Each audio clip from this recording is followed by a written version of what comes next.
Amen. Ang anak ng Diyos, kaya laging sabihin yan, mga kapatid. In sickness or in health, God is good. In richness or in poverty, God is still good. Bago tayo makaupo, nice kong basahin natin ating teksto sa aklat ni Paul, sa sulat niya sa Philippians, chapter 4. At mga kapatid, napakagandang epistle ito ni Paul dahil ang tawag dito sa book na ito, at alam ko, ito yung narinig na rin natin, is ang libro na ito ay masayang book. Pero sa mga pinag-aralan ng mga brothers, alam nyo ito, kumbaga in a way, parang paradox. Kasi sa kulungan to sinulat. Sa kulungan. So buksan natin sa Philippians chapter 4, verse 10. But I rejoice in the Lord greatly, that now, at last, you have revived your concern for me. Indeed, you were concerned before, but you lacked opportunity. Not that I speak from want, for I have learned to be content in whatever circumstances I am. I know how to get along with humble means, and I also know how to live in prosperity. In any and every circumstances, I have learned the secret of being filled and going hungry, both of having abundance and suffering need. 13. I can do all things through Christ who strengthens me. Can you say amen to the word? Tayo makakaupo, mga kapatid.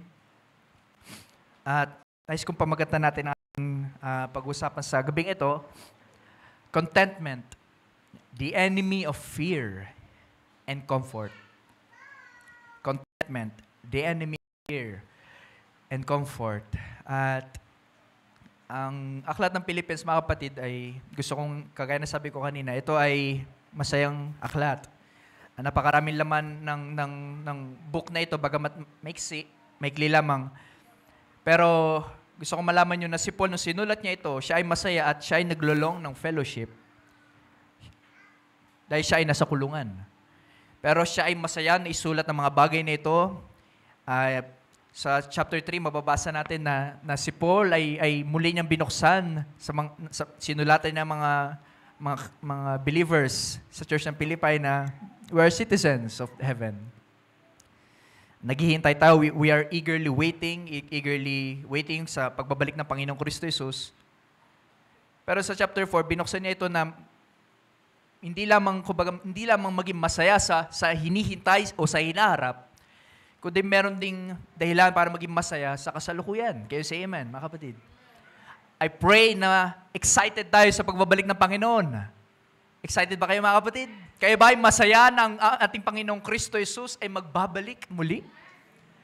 Yan yung buhay na pag-asa ng isang believer. Wala na iba pang pag-asa o magbibigay ng ligaya sa isang Kristiyano kung hindi yung pagbabalik ng Panginoong Kristo Jesus. Pero naway hindi lamang yun ang dahilan natin para maging masaya, kundi kahit sa pang-araw-araw pala, hindi lang pwede, kundi dapat tayo ay masaya. We are blessed, mga kapatid. Ang mga Kristiyano at mga anak ng Diyos ay pinagpala. Pwede bang magtaas ang kamay ng lahat ng pinagpala?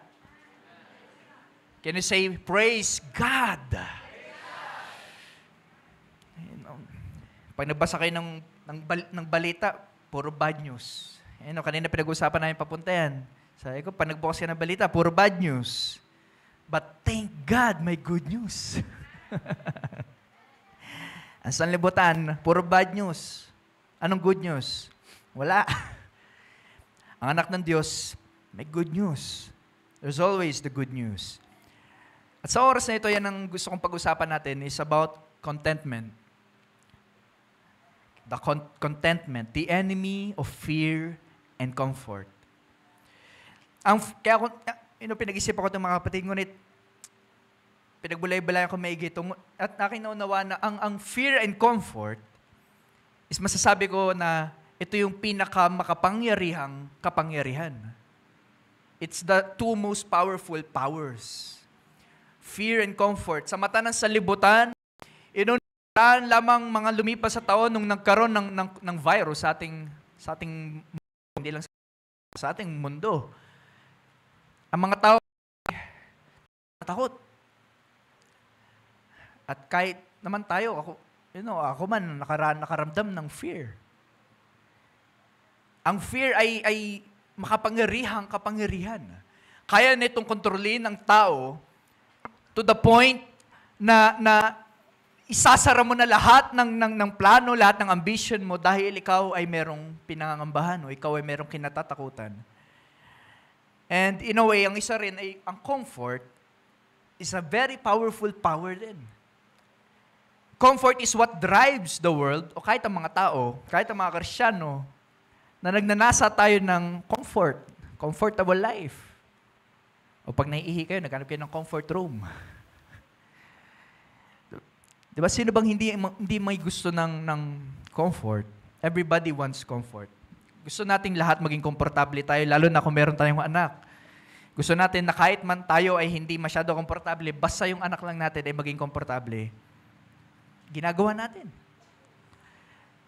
Fear and comfort ay very powerful. And I believe na ang dalawang bagay na ito ay napakalakas ng impluensya sa atin na kahit ang believer ay kayang i-drive nito at some point sa kanilang mga buhay. Kayang i-drive yung influence ng fear or ng comfort sa atin ay napakalakas.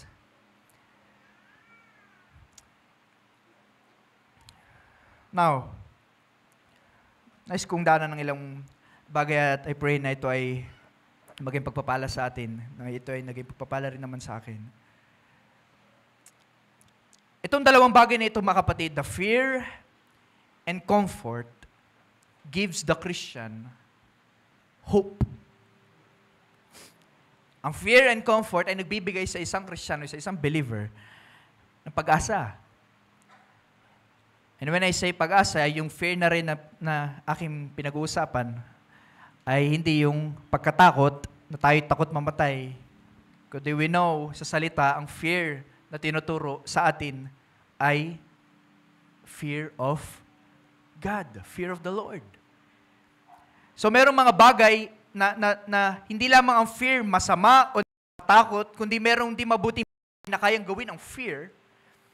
At kung paano ang comfort ay pag tinitignan nating mabuti, ay pwede rin naman ang comfort ay maging masama. That's why ang dalawang bagay na ito is the two most powerful powers. Kahit ang mahirap ay takot o natatakot sa ilang bagay at nagnanasa ng comfort, at kahit ang merong salapi at naman at umaangat, ay bawat mundo na ito ay ganyan din. Nakakaranas ng takot, nakakaranas ng loob, and at the same time ay nauuhaw sa comfort. Gusto natin ng comfort. At sa mga Kristiyano, mga kapatid, in the biblical world or in the biblical view, fear and comfort ay ginagamit din para mag-evangelize.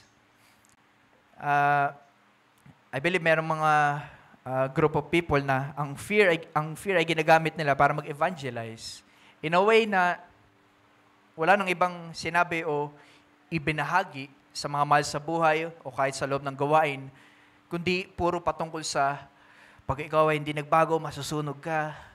Pag ikaw ay hindi tuminto sa iyong kasalanan, ikaw ay kakainin ng kaaway dahil ang kaaway ay isa roaring lion.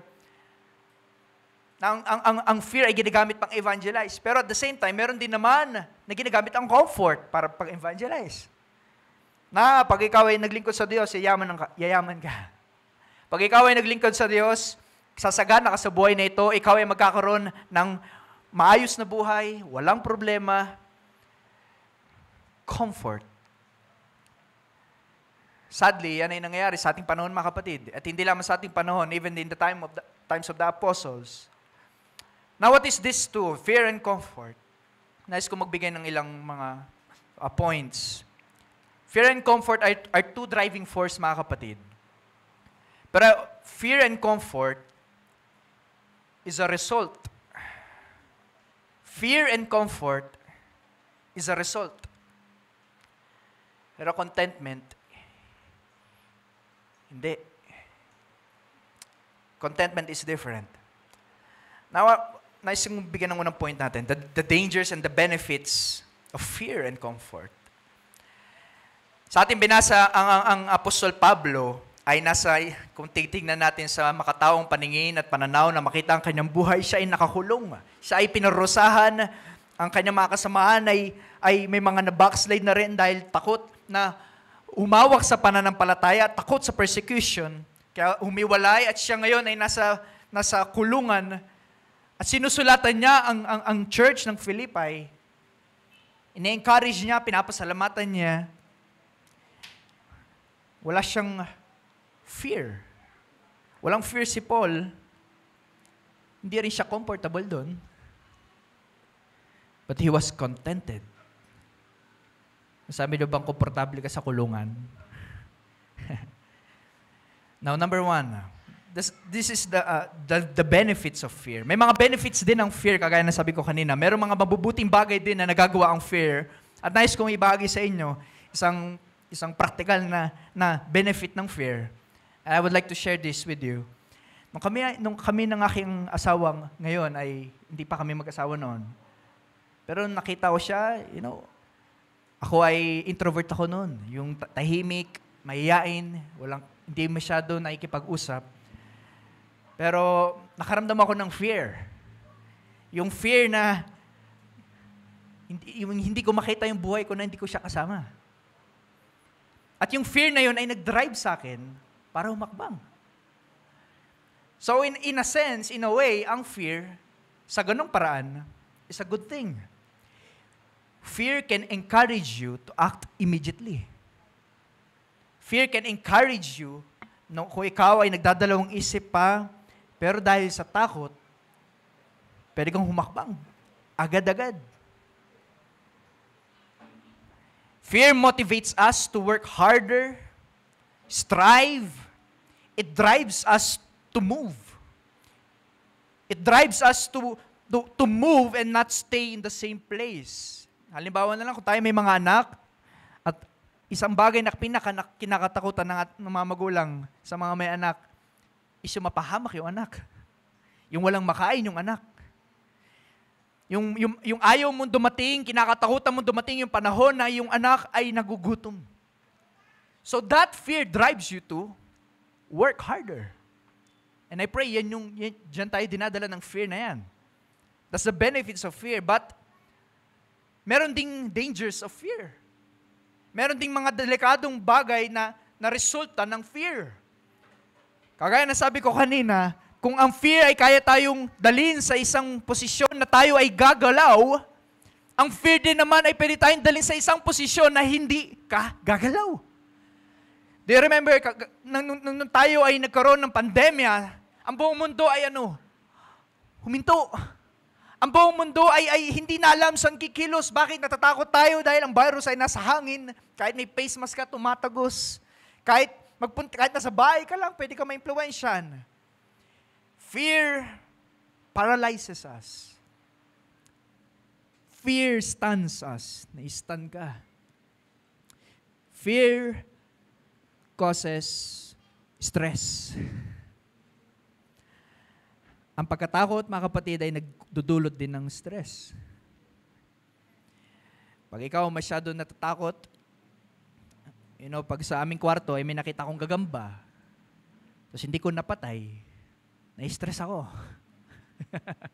Hindi ako makatulog Takot ako sa gagamba. Fear causes stress. Pag tayo ay nasa harapan ng isang delikado na posisyon, o kung ikaw ay makakita ng multo, ikaw takot sa multo, dalawa lang pwede mong gawin. Either tatakbo ka, o may stun ka. Pero, kahit ang mga Christians, meron ding fear sa loob ng gawain. When we are, pag nananawagan ang ating pastor, o mga elders and deacons for support, for physically voluntary na mag-join and get involved, fear kicks in. Kahit ang mga Kristiyano, Natatakot tayo, ay, baka pag-share rin ako doon. Ay, baka di ko alam sasabihin ko. Ay, baka sayang oras. Even the Christians have fear. Hindi lamang sa mga makumundong bagay, kundi kahit sa mga gawain, kahit sa mga bagay na ikalalago ng pananampalataya. Now for the second thing, the comfort. The benefits of comfort.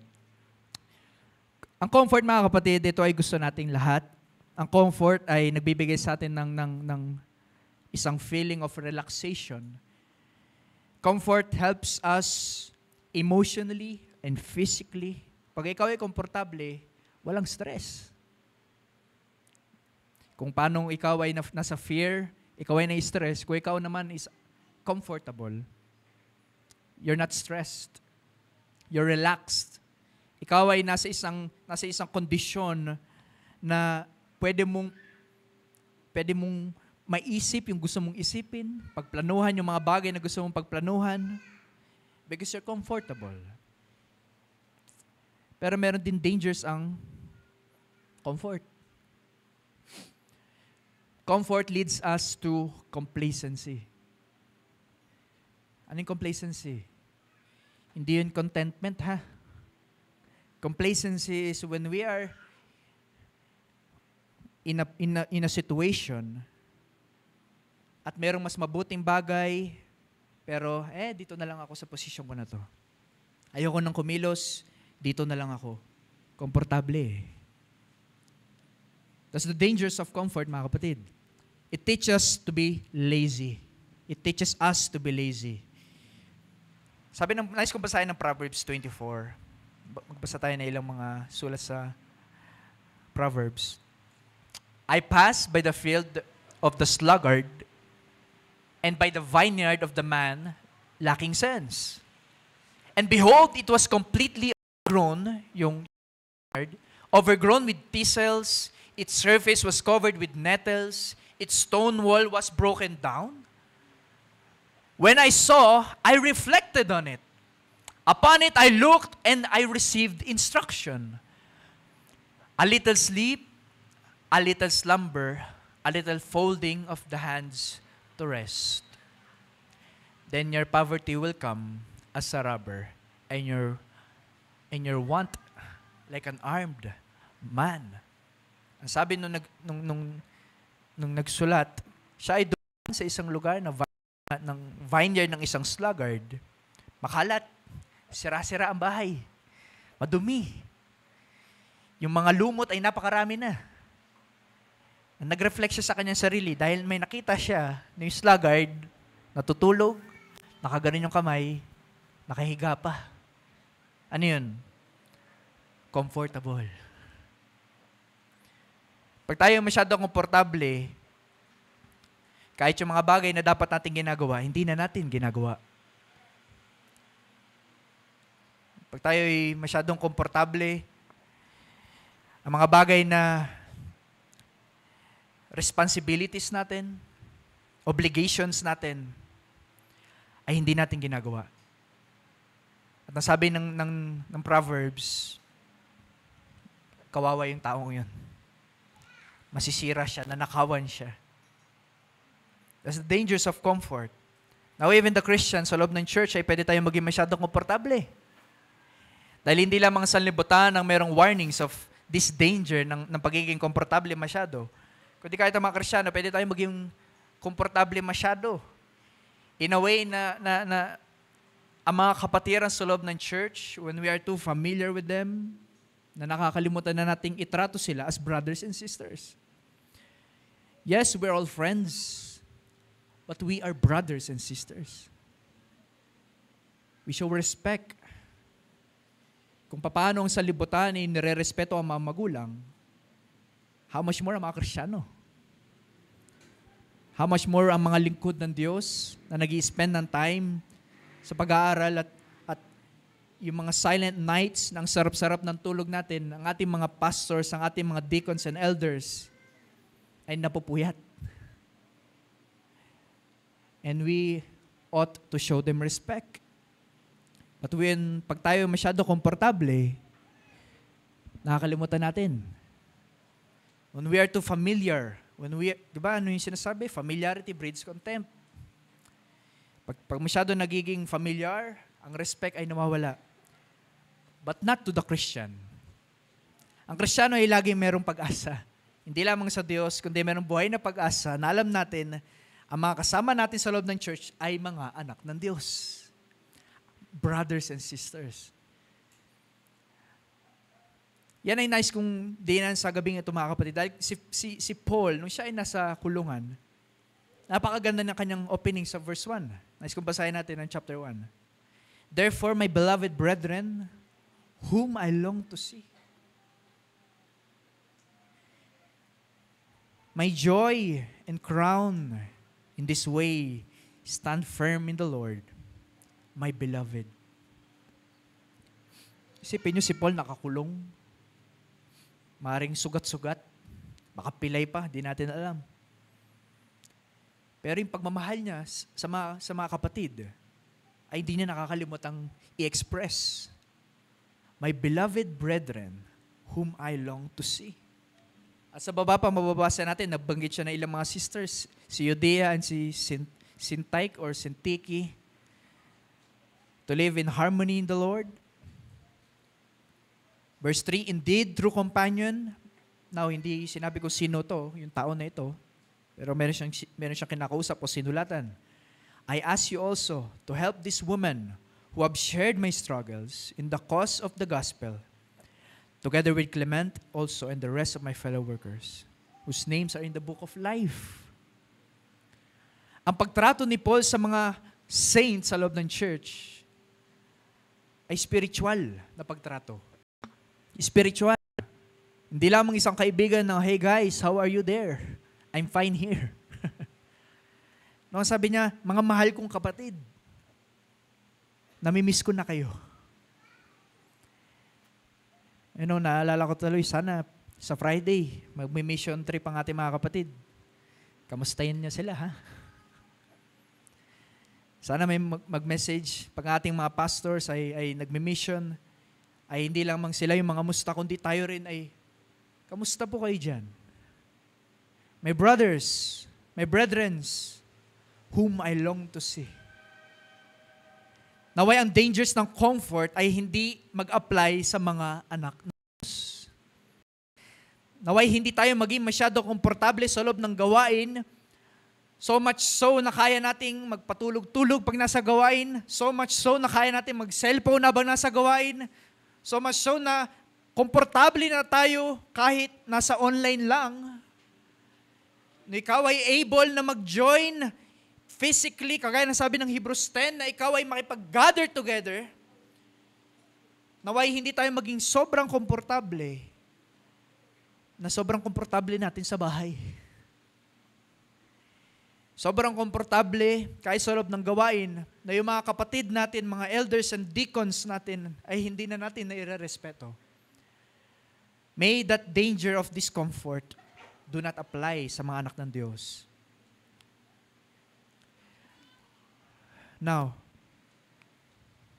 this fear mga kapatid ay nais kong magbigay na ng ilang teksto. Nais kong basahin natin ito sa 1 Peter chapter 5 verse 7. These are 5 ways to fear. One answer for each verses. Verse 7, casting all your cares on Him, your anxiety on Him, because He cares for you. Ang anxiety, mga kapatid, ang verse 7 ay nagsasabi na normal na ikaw ay mag-alala. Naway, gusto ko maging malinaw ito mga kapatid, na ang mga Kristiyano, kahit man tayo ay hindi tayo immune sa worries of this world, cares of this world. Pero hindi tayo tinuturuan na maglugmok at mag-self-pity sa mga anxieties na yan, kundi tayo ay tinuturuan na ito ay ipa sa Panginoon. Tayo ay merong lalo na pag-uusap-usap ng mga nakaka-stress na bagay. Naway, kung meron tayong listahan ng mga nakaka-stress na bagay, ilagay natin yan sa listahan ng panalangin. Pag tuwing gawain, meron tayong prayer request. Pero hindi lamang tayo tuwing gawain, meron prayer request, mga kapatid. Kahit weekdays, kung ikaw ay meron kailangan i-request na panalangin, request it to the Lord. Naway, hindi tayo maging extreme na dapat, Kristyano ka, dapat di ka na-stress. Imposible ata yan. Nasa mundo tayo. Tayo ay nasa ibabaw ng lupang ito na ang katawan ay nagkakasakit, namamatay, ang isip natin ay nasa physical pa rin. But salamat sa Panginoon, by the power of the Holy Spirit, kagaya na sabi ng Romans 12, we are being transformed by the renewing of our mind. But we are still not perfect. We are prone and tendency natin na mag-worry. Pero ang sabi ni Peter, cast it to the Lord. Ibigay mo sa Panginoon. Huwag sa kapatid. Hindi pag meron kang problema, sa kapatid mo lang binibigay, but ayaw mong i-pray request. Na pag ikaw ay merong problema, encourage natin, let's pray for it. Let's pray for it. Kagaya sabi ni Paul, my brother, my sister. Verse 8. Be of sober spirit, be on the alert. Your adversary, the devil, prowls around like a roaring lion, seeking someone to devour. This is the second way to conquer this fear. You need to be on the alert. Kailangan ikaw ay gising. Hindi ka pwedeng paantok-antok o patulog-tulog dahil ang kaaway ay naghihintay na ikaw ay saklamin. Na ikaw ay lamunin.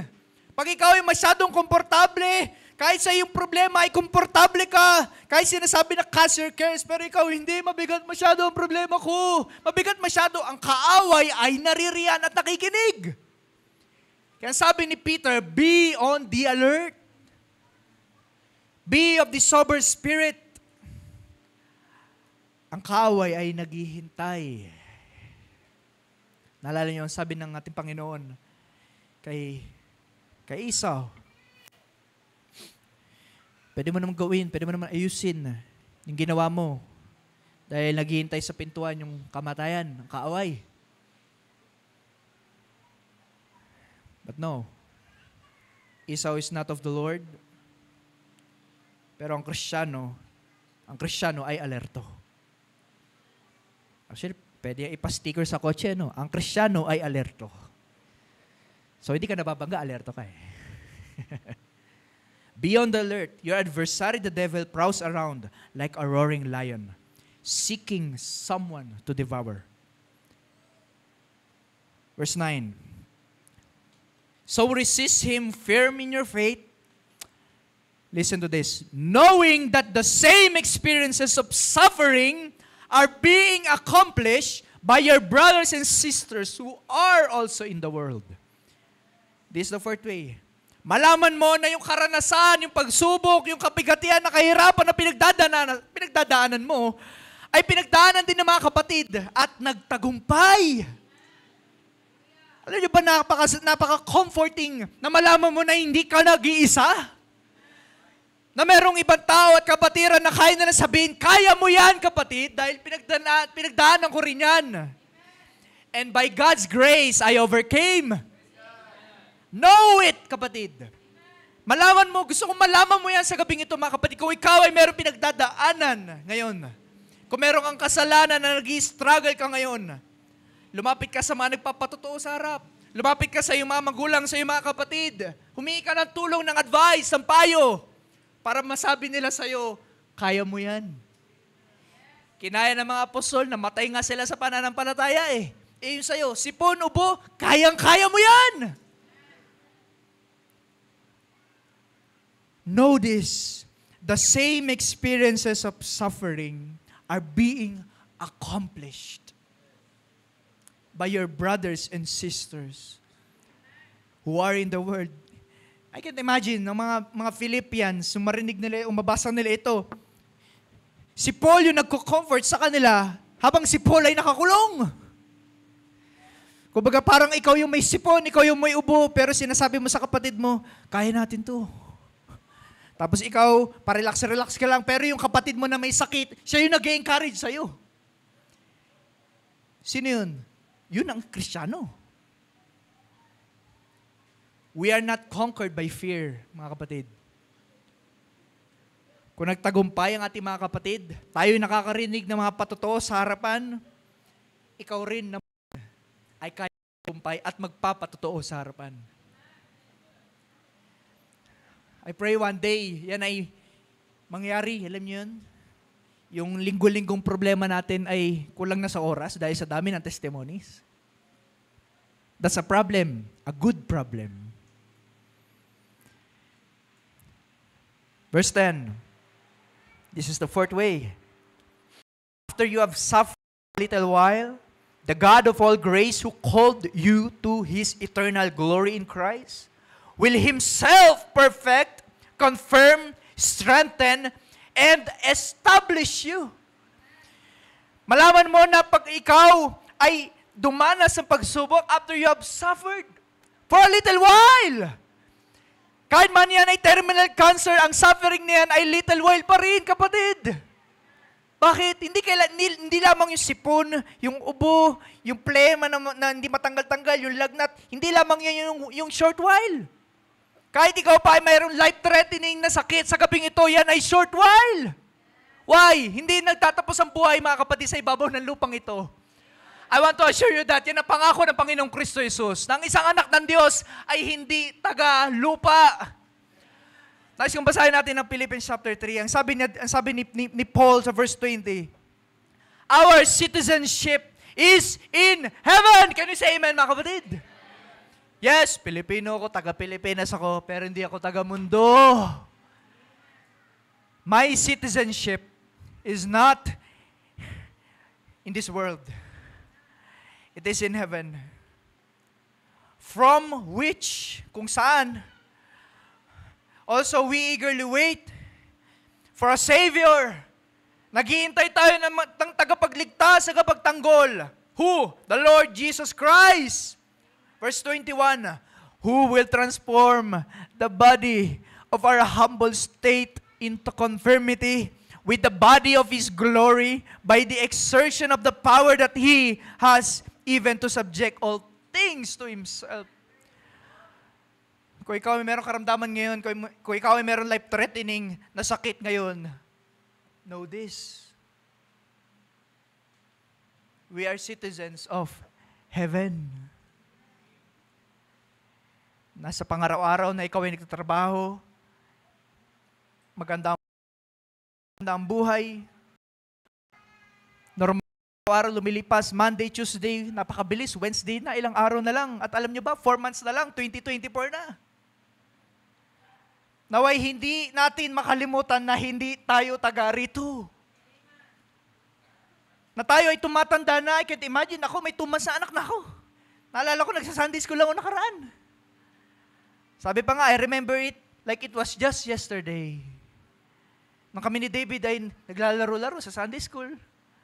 Teacher si Sister Joy, sila Sister Aran. Napakabilis ang panahon. But we're still waiting. Are you still waiting, church? We are citizens of heaven.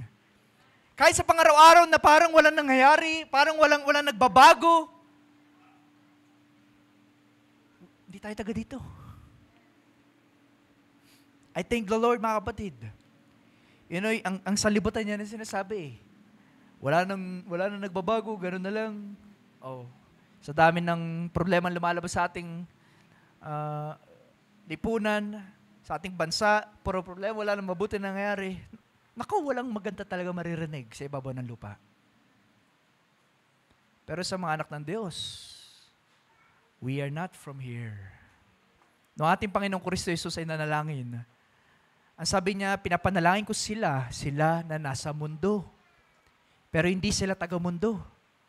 Ang sabi ng Panginoon, they are in the world, but they are not of the world. Pasalamat tayo sa Panginoon, mga kapatid. Pinag-pray ka niya bago ka pa lumitaw. Can you imagine that? Pinag-pray ka. That's hope. For the fifth way, nais kong daan natin sa Philippians chapter 4. verse 6 to 7. Sabi ni Paul, be anxious for nothing. But in everything, by prayer and supplication, with thanksgiving, let your requests be made known to God. And the peace of God that surpasses all understanding will guard your hearts, your minds in Christ Jesus. Guard your hearts and minds mula saan? Mula sa anxieties. Mula sa mga bagay na ang hirap, ang bigat, hindi ko kaya, ang sabi ng sulat. Huwag kang mag-alala. Kundi anong gawin mo? Sa lahat ng sitwasyon, manalangin ka, kapatid. Hindi lamang sa sitwasyon na ikaw ay may sakit, hindi lamang sa sitwasyon na ikaw ay may pangangailangan, but in everything. Sa lahat. Ano mangyayari pag tayo nanalangin at nagpapasalamat sa Panginoon at pinapaalam natin sa Diyos ang ating mga problema at alam natin na alam yun ng Diyos? Pero pag yun na inutos na sabihin mo sa Diyos, sabihin mo sa Diyos. Alam sabihin, Panginoon, hindi na ako mag-pray. Alam mo naman lahat. Panginoon, hindi na ako mag-church, mag-zoom, nandiyan naman lahat. Panginoon, ba't pa ako mag-pray, luluhod? Alam mo naman lahat. But it is commanded, pray without ceasing. And when you pray, go into your room, close the door, close lahat. At manalangin ka ng tahimik. Magdadahilan ka pa ba dun?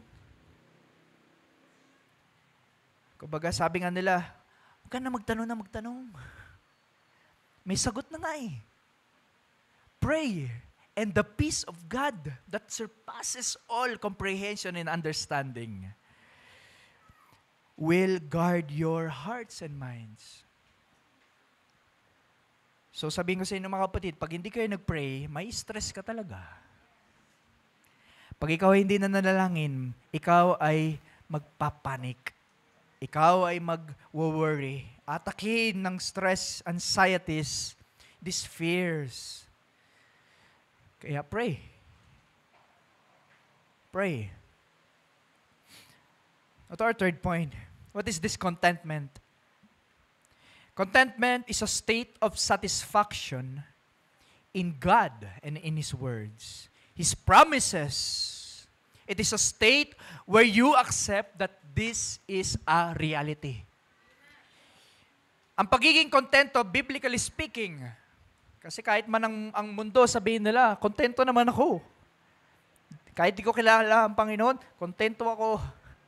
No. Wala nabubusog sa ibabaw ng lupa. They want more and more and more. Pero sa mga Kristiyano, sa mga anak ng Diyos, sa salita ng ating Panginoon, this is the meaning of it. Contentment is a state of satisfaction. Yung ikaw ay busog at masaya kung nasaan ka sa kasalukuyan dahil tinatanggap mo na ito ay gawa sa iyo ng Diyos. Whatever situation it is. You know, si Paul, ulitin ko, sinulat niya, nasa kulungan siya. Sinabi niya yan. Sa ating binasa, sa ating teksto, dadaan ulit natin mamaya yan. Sabi niya, I learned how to be content. Isipin nyo, nakakulong siya. Mayroong mga kadena, sugat-sugat, madilim ang kanyang lugar. Pero sabi niya, kontento ako. So ang pagiging kontento, mga kapatid, ay hindi yung pagiging kontento dahil ikaw ay nasa magandang kalagayan. Ang pagiging kontento ay yung tanggapin mo na yung buhay mo ngayon ay galing sa Diyos at tatanggapin mo yun. Where you accept that or this as reality. Na hindi lamang i-accept mo yun na ikaw ay nahihirapan, kundi ikaw ay mahihirapan talaga. As Christians, you need to know na ikaw ay mahihirapan. Talaga. Bakit? Kasi nga hindi ka tagalupa eh. Sino bang Diyos ng mundong ito? Ang kaaway. He is waiting like a roaring lion. Kaya sa mundong ito, napakaganda ng akin narinig. Sabi niya, in this world, in this battle, in this world, the Christians lose the battle. But we win the war. Maring yung laban na to, magkasakit ka, maaksidente ka, magkasakit na yung mga anak, mga magulang, talo ka. Mamamatay ka talaga sa lupang ito. Pero dahil ikaw ay anak ng Diyos, may buhay kang hindi kayang kuwain ng kaaway. Kaya sa war, sa buong laban, panalo ka pa din. Sa mga matatanda na tumatanda palalo, yan ay comfort. Kahit sa mga bata, dahil kahit ang bata ngayon, nawawala na rin. Yan ay comfort. Na mga Kristiyano ay hindi namamatay. Natutulog lang, sabi pa ng Panginoon kay Lazarus. They're sleeping. But the Christians, we are contented sa sitwasyon natin kung nasan tayo ngayon. Pero kagaya sabi ko kanina, iba yung contentment sa comfort, ha? Comfort is different. Baka sabihin natin, we are comfortable na sa Panginoon ngayon. Oh, brother, pwede ka bang mag-MC, mag-song leader, mag-share? Ay, pastor, I'm comfortable.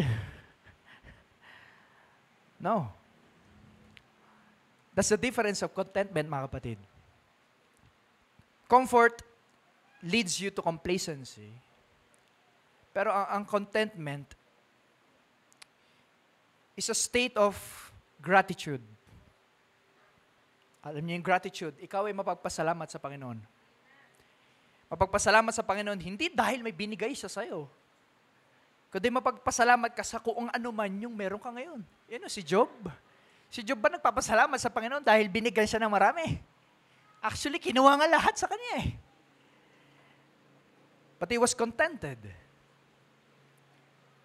Tinuwid siya ng Diyos, pero sa buong sitwasyon ng kanyang pagsubok, he was not comfortable. He was not fearing. Hindi siya natatakot sa kanyang buhay. He was contented. Naghihintay lang siya ng sagot sa Diyos. Contentment counters comfort in this way. Contentment teaches you to enjoy the present. Enjoy it with gratitude. At hindi lamang na ikaw ay mag-enjoy with gratitude, kundi imomotivate ka nung kalagayan na yan. Yun na pag ikaw ay masyadong komportable, hindi ka na mamotivate. Kasi nga, yun naranasan nyo na bang matulog at gumising ng yung alas 7 na, tapos ang sarap-sarap ng higa mo. Mamomotivate ka ba magtrabaho? Yung umuulan sa labas, tapos napakalamig. Mamomotivate ka ba nun? No, you're too comfortable. Pero pag ikaw ay contented, kagaya ni Paul, siya ay contented kahit siya ay nasa kulungan, it motivates him. Even so, to encourage sila na wala sa kulungan. I pray someday, kahit, kung tayo ay merong karamdaman sa oras na ito, na hindi lamang tayo magpasalamat o magpatotoo dahil pinagaling tayo ng Panginoon, kundi kahit meron tayong sakit ngayon, ay pinapatotoo natin sa Panginoon. Why?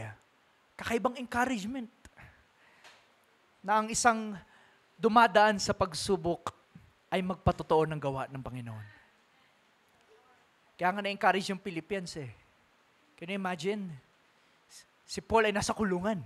Siya yung nag-encourage. Now, what is this?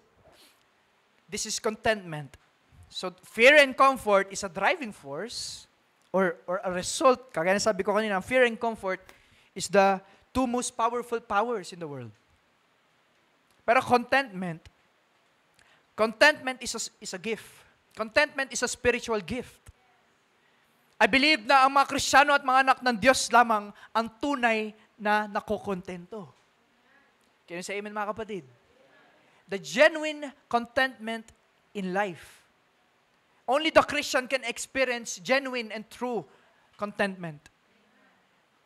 Why? Nice kung magbasa tayo ng ilang text, mga kapatid. Sa 1 Timothy chapter 6, sabi ni Paul sa aklat ni Timothy.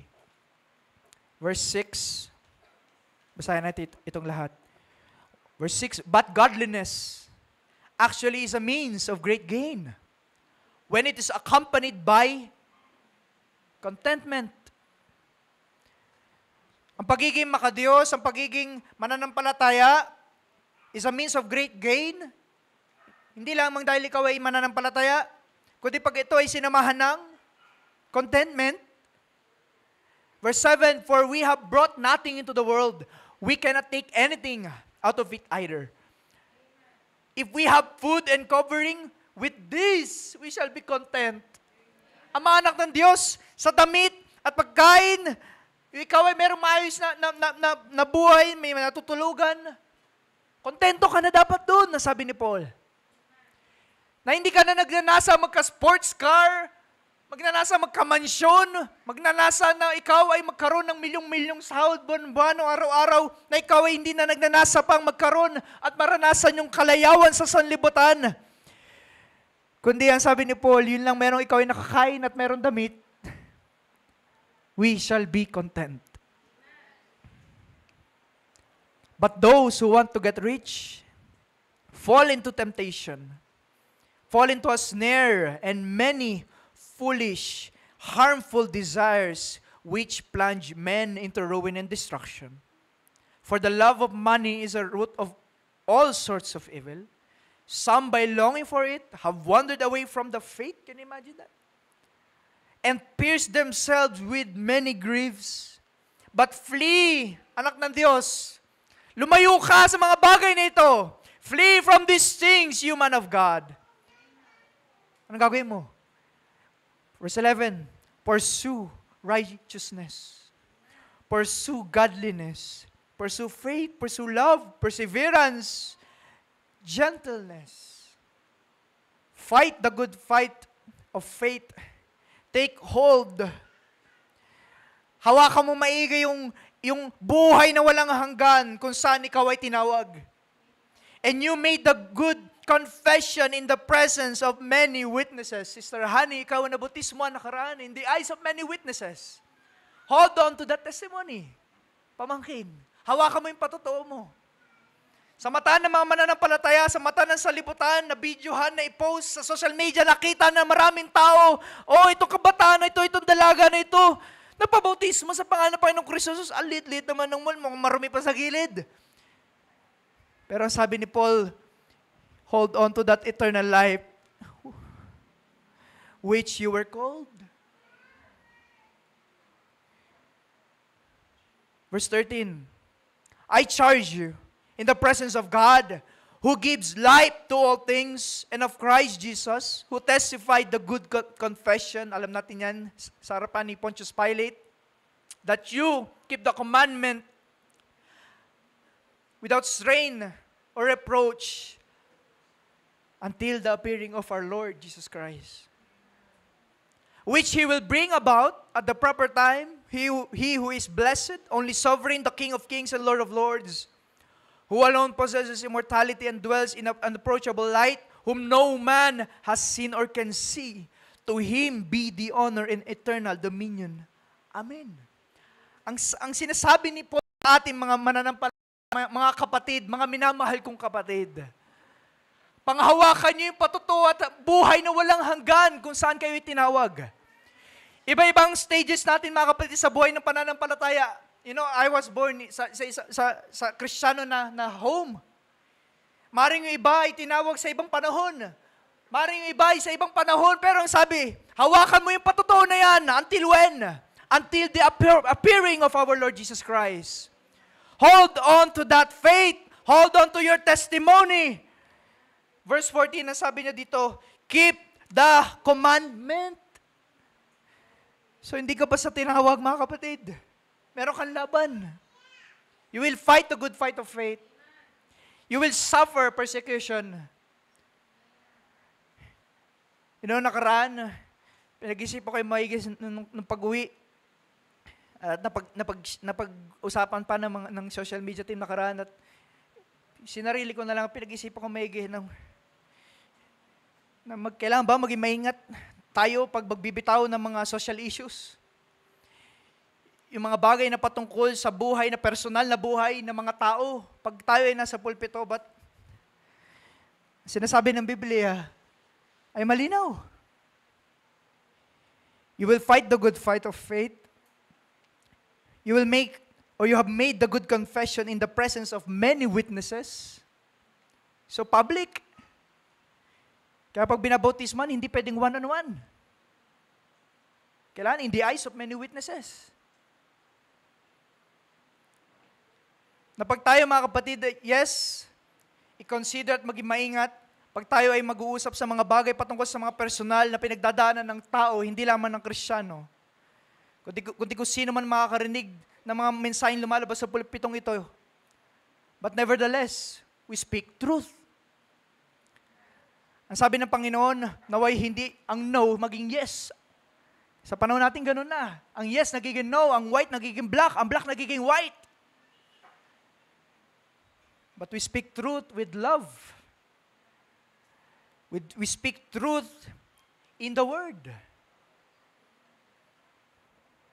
At sabi sa atin, panghahawakan mo yan hanggang sa pagbabalik ng Panginoong Kristo Jesus. I pray, kung ang Panginoon ay bumalik na, thank God. Pero kung tayo man ay magsiugod-ugod na, ako man, yan ay lagi ko sinasabi sa aking misis, excited akong tumanda. Ever since ako 18 years old, sabi ko, alam mo, nung 18 pa lang ako, gusto kong tumanda. Kasi gusto kong magkaroon ng karanasan. Ang mga bagay na ito ay pangkakapitan natin mga kapatid hanggang pagbabalik ng Panginoong Kristo Jesus. Mga magulang na merong anak, hintayin nyo kayo magkakaapo na. Hanggang sa pagbabalik ng Panginoong Kristo Jesus na may sa harapan ng inyong mga apo ay ang pananampalatayang inyong kinagisnan nung kayo ay bata pa ay hanggang pagtanda ay tinatayuan nyo pa rin. Why? That's contentment. That's genuine contentment. Hindi mo kailangan mag-update. Hindi mo kailangan hintayin magbago yung translation ng Biblia. Kagaya ng pagbabago ngayon, para ikaw ay maging excited. Iniiba ang Biblia. Sometimes tayo masyadong comfortable. Hindi na nga Biblia yung dala eh. Cellphone na lang. We're too comfortable. Di bali nang walang written word. Meron naman downloaded word eh. Meron namang apps. I pray na pag tayo ay nasa loob ng gawain, bring your Bibles. Ikaw ay may pambili ng cellphone, bumili ka rin ng Bible. We should not be comfortable enough para sabing okay lang ang mga bagay na ito, mga kapatid. We should be wise and discerning. Now, contentment, kagaya na sabi ko kanina, ang Kristiyano lamang mga kapatid ang tunay na mayroong contentment. Only the Christian has genuine contentment. Contentment na ikaw ay hindi naka-standby at naka-steady lamang, na ikaw ay komportable ng tagapakinig. No, you're contented in the Lord. You're contented in the faith. You're contented in the words of God at sa mga salitang lumalabas sa pulpitong ito. You're contented sa pananampalataya na iyong kinagisnan at natututunan at lumalago palalo. Ikaw ay contented in such a way na ikaw ay namamotivate na ayoko nang umalis pa. Dito na ako mamamatay. Yan ang sinasabi ni Paul, kung ako man ay mamatay, anong sabi niya? To die is gain, but to live is for Christ. Di ba rin ako ay may hirapan dahil alam ko naman hindi ako taga rito. Ang sabi ni Paul, nakakulong ako ay sugatan, napapersecute dahil sa pananampalataya, but I am contented in the faith. I am contented in the Lord. Paul has genuine contentment in every circumstances. Kaya niyo mga kapatid, huwag natin naisin yung komportable na buhay. Parang naway wag natin i-take wrongly ang bagay na yun. Pero wag natin naisin ang komportableng buhay. Ang naisin natin na yung maging kontento sa buhay. Kasi pag ikaw ay naghahanap ng comfort, kagaya ng sanlibutan, kakahanap ng joy, ng happiness, Kahit anong salapi, kahit anong ari-arian, kahit anong possession, kahit anong sasakyan, anong mga diploma pa yan, may nagsusuicide pa rin na mayaman. Dahil kung salapi lang pala ang success, wala dapat nagsusuicide na mayaman. So kagaya ng sabi ni Solomon, naabot ko na lahat. Pero sa ilalim ng araw, all is vanity. Walang kabuluhan. Yun ang kahulugan. So let's not seek comfortable life. Let's seek to be contented in the Lord. Contentment is a spiritual value, a spiritual virtue, A satisfied person, a contented person, ay kaya nang sabihin, salamat Panginoon kahit ang anak ko ay nasa public school. I'm so blessed sa patotoo na ating kapatid. Not many Christians can testify that. And I relate kasi kahit ang aming anak ay 2 months, sabi ko, hindi kailangan natin mag-ipon para sa pag-aaral ng anak natin. Ito sabi ng aking asawa, 2 months pa lang yan. Pero pambihira, ganun pala talaga pag maulang. Mga kapatid, pag tayo ay discontented sa buhay, when we are discontented and we are seeking comfortable lives, alam niyo ang sinasabi natin sa Panginoon, Panginoon, hindi ako masaya sa binigay mo sa akin. When we say that we are not contented, pag tayo ay nagnanais pa ng mga bagay sa ibabaw ng lupa, kapalit ng mga bagay na spiritual, ikaw ay nagpoprotesta sa iyong Diyos. Para mo nang sinabi, kulang yung binigay mo, Panginoon. But the Christian is genuinely contented with the Lord, whatever it is na binigay ng Panginoon. Nais kong basahin natin ng Philippians chapter 4 muli. Chapter 4, verse 4.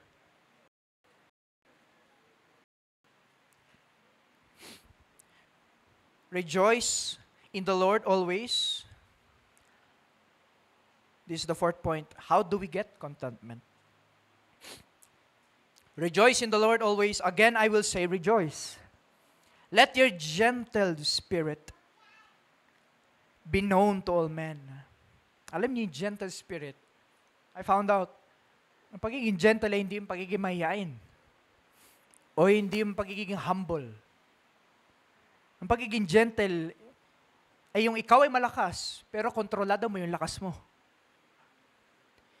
Gentleness is strength under control.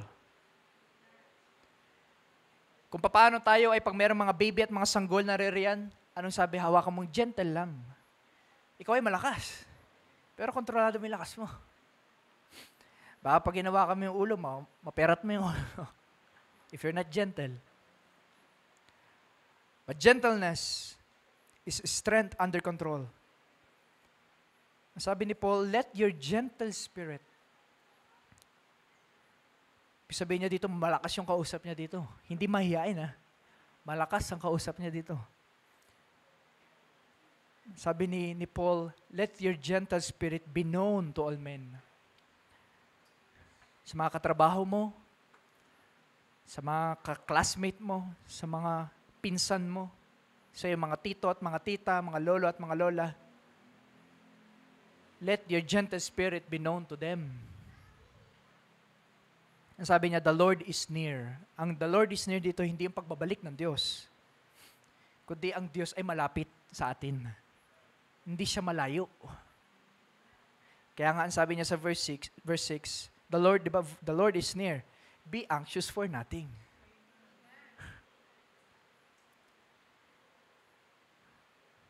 Naway tayo yung patutuo natin sa buhay pananampalataya, mga kapatid. Ito recently pinag-aralan ng mga brothers. May we witness to them. Kung di pa man makapag-evangelize in such a way na kaya natin maging apologetics to defend the word, ang Kristiyano ay nagwi-witness sa pamamagitan ng ating mga buhay.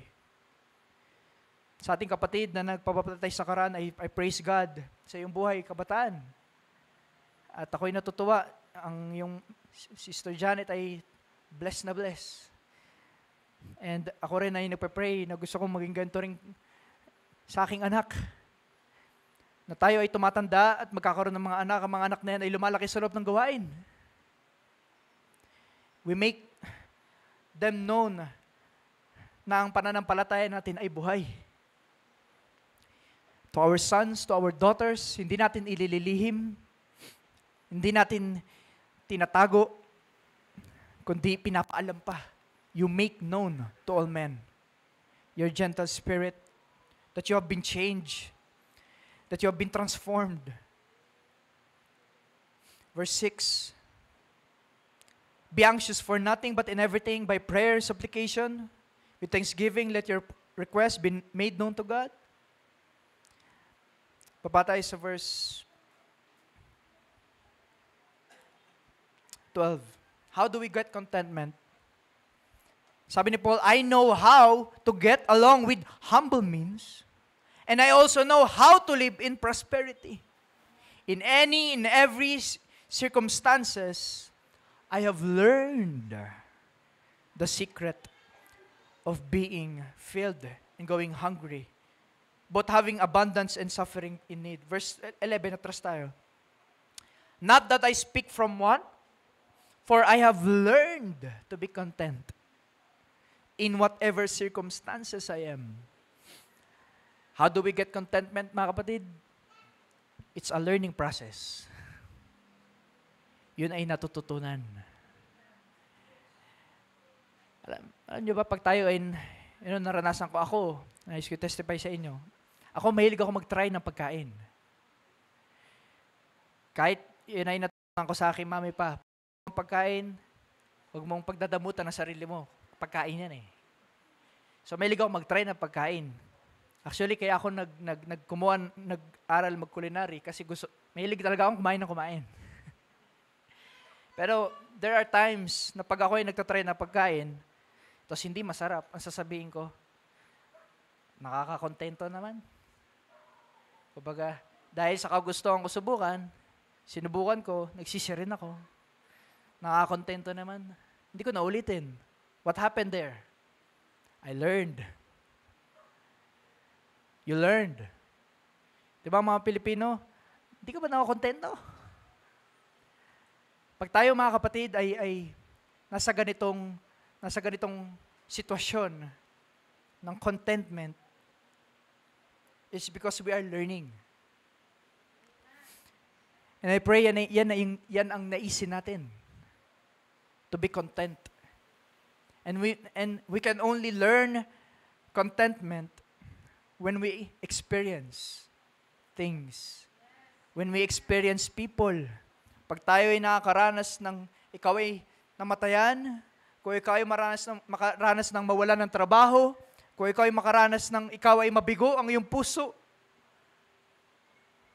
hindi mo naman sabihin, kontento na ako, ayoko na mag-asawa. My heart is broken. No. You learn. We should learn.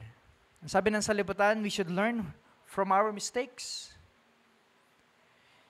We should learn, lalo na sa atin na matagal na taon nang lumilipas sa ibabaw ng lupa o sa pananampalataya. Taon na lumilipas na ikaw ay nasa pananampalataya. Kagaya ng sabi ni Paul, dapat kayo ay kasama ko na, katulong ko na sa pagbabahagi ng salita, sa pagdedepensa ng salita. Pero ang sabi ni Paul, pero hindi kayo natututo, gatas pa rin ang inyong kinakain. Speaking of those na matagal na sa pananampalataya, this is an encouragement na hindi tayo maging kontento in such a way na tayo ay masyadong komportable, but we are contented in such a way that we strive for more.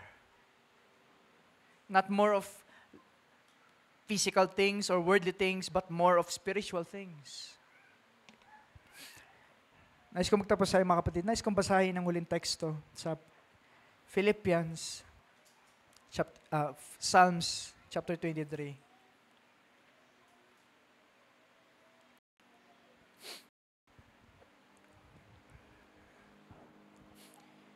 Lagi nating sinasabi ito. Pero bago ko daanan yan, actually, nice kung basahin uli natin ating teksto kanina. Dahil alam naman natin, this is one of the most misinterpreted verse. Verse 13 ng chapter 4 ng Philippians.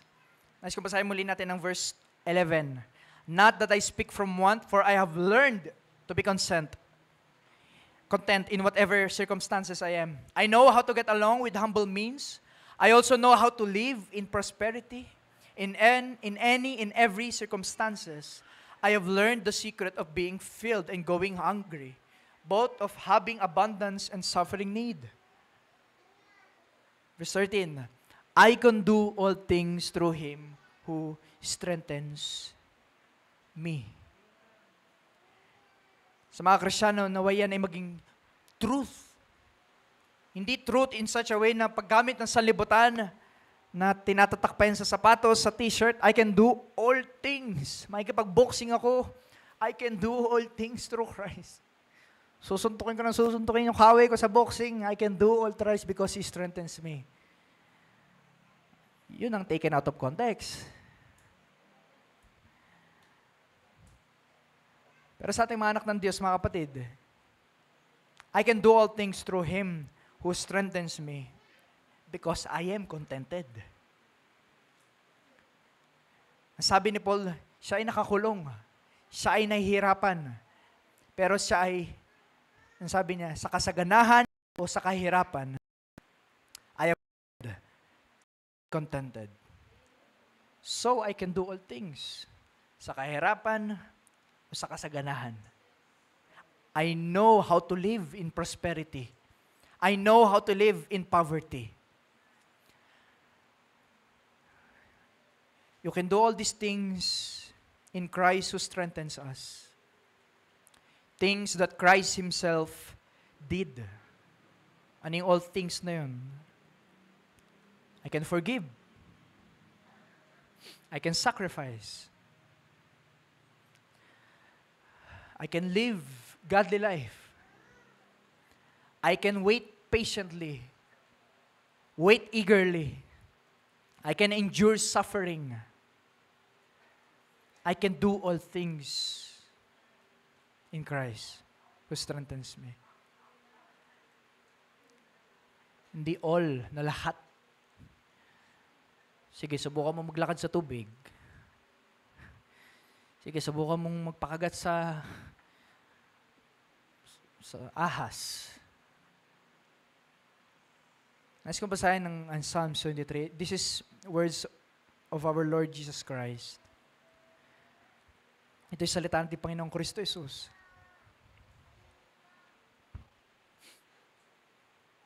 The Lord is my shepherd. I shall not want. He makes me lie down in green pastures. He leads me beside quiet waters. He restores my soul. He guides me in the paths of righteousness for His name's sake. And even though I walk through the valley of the shadow of death, I fear no evil, for He is with me. Your rod and your staff, they comfort me. Fear and comfort is there. You prepare a table before me in the presence of my enemies. You have anointed my head with oil. My cup overflows. Now listen to this. Surely goodness and loving kindness will follow me all the days of my life, and I will dwell in the house of the Lord forever. What does that mean? Contentment. You are contented in the Lord. I'm contented. I will dwell in the house of the Lord forever. Why? Because I'm contented in the Lord. Walang sapat na pera, walang sapat na trabaho, o sasakyan, o bakasyon, o sarap ng massage chair na pampahilo sa likod. Walang kahit ano pang bagay sa ibabaw ng lupa. Ang kaya ko ipagpalit para sa presensya ng Panginoon. I will dwell in the house of the Lord forever. Can we say that, mga kapatid? I will dwell in the house of the Lord forever. Because we are contented in the house of the Lord. Tayo tumayo, mga kapatid. At ipalakpakan ng Panginoong Kristo Jesus. May will accept our lives with gratitude. Naway hindi magmutawi sa bibig ng mga anak ng Diyos na ikaw kasi pinalaki ka sa ganito. Kayo kasi maganda ang buhay, kami hindi. Naway hindi lumabas sa ating mga labi na ako kasi ay ganito eh. Mga kapatid, ang anak ng Diyos ay merong comfort, may satisfaction, may contentment sa Panginoong Kristo Jesus. Wala sa ganda ng buhay, wala sa sarap ng tulog, wala sa anumang mga bagay sa ibabaw ng lupa. It is in the house of the Lord that we dwell forever. Praise God. Tayo manalangin pag tayo mawit ni isang awit. Dear Lord, kami nagpapasalamat sa iyo sa gabing ito muli to come in the dwelling place of the Most High. Sa katahimikan ng gabi, Lord, ang aming spirito ay nag-iingay ng papurit pagsamba sa iyo. Sa pamamagitan namin mga labi, kami ay awit. Sa pamamagitan ng aming mga kamay, kami ay magpupuri. Sa pamamagitan ng aming mga lakas, kami ay maglilingkod sa iyo. Because in your presence, there is fullness of joy. We thank you, Lord, this night. We pray, bahunin namin ng mga salita. We ask this in the mighty name of Jesus Christ. Amen. Let's sing this song, isang papuri, pagsambahan sa ating Diyos sa buhay. Lord, I will lift, yes Lord, my eyes to the hills. Lord, yes Lord, we know it, my help comes from the Lord. My help is coming from. Hallelujah, hallelujah. Your peace, this peace, hallelujah, that passes all understanding. Hindi kayo maunawa ng mundo. In the time of the storm,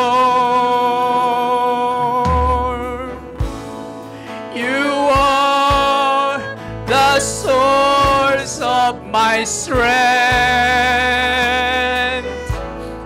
You are the strength of my life. I lift my hands in total praise to Minsan pa, hallelujah. You are the source, hallelujah. You are the source of my strength. To you we go, Lord. You are the strength of my life. I lift my hands in total verse, hallelujah. Total praise. We surrender all to you, Lord. Hallelujah, hallelujah.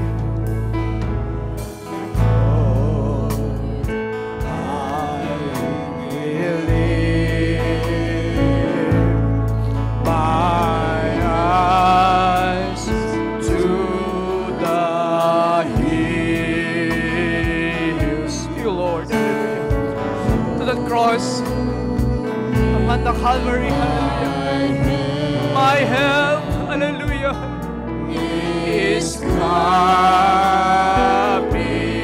from you. Your peace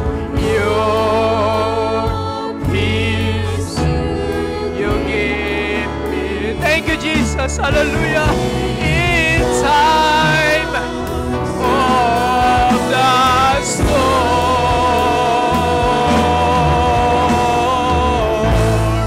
you are, hallelujah, hallelujah. You are the strength of my life. Hallelujah. You are the strength of my life. I lift my hands, minsan pa, hallelujah, in total praise to you. You are, hallelujah, hallelujah. You are the source. You are the source. Hallelujah. Hallelujah. You are the strength of my life. I lift total praise to you. Hallelujah, hallelujah. Let's lift our praise to Him, mga kapatid. Let's be contented in the presence of the Most High. A single day is better, hallelujah, kaysa pintuan lamang na presensya ng Panginoon. Kahit isang oras lamang sa loob ng gawain ay hindi maitutumba sa libo-libong layaw sa ibabaw ng lupa. Dear Lord, teach us how to be contented with you. Teach us how to desire your righteousness. Teach us how to pursue godliness, how to pursue holiness. Teach us how to give total praise sa iyo. Teach us how to wait patiently. Teach us how to wait patiently here in your presence. To be contented. Whatever circumstances na aming buhay, Lord, kami man ay merong karamdaman, kami ay magpapasalamat sa iyo. Merong mang inoperahang baby, kami pa rin ay magpapasalamat sa iyo. Kami man ay may pagsubok financially, nag-i-struggle mentally, kami pa rin ay magsasamba sa iyo. We will dwell in the presence of the Lord all the days of my life. Oh, glory, hallelujah, hallelujah. Teach us how to be contented, Lord. We don't want a comfortable life. We don't want a fearful life. We want a contented life. We thank you, Lord. We ask this in your name. Amen, amen. Ating palakpakan ng Diyos. Can we shout praise the Lord? Can we shout praise God? Ang Diyos ay karapat dapat purihin, mga kapatid. Huwag lamang tayo maging komportable na tahimik dahil Wednesday. Naway hindi yan makasanayin natin na kailangan hintayin na tayo ay udyukin ng MC. Do not be comfortable, church. Be contented na ikaw ay maingay sa pagsamba. Kung ikaw ay man ay maging komportable ka, nakataas ang iyong kamay, sumisigaw na papuri sa Diyos, maging komportable ka na ilabas ang sacrifice of praise and thanksgiving with our mouths. Muli ating palakpakan ng Panginoon. Glory be to God. Aking babalik sa ating MC.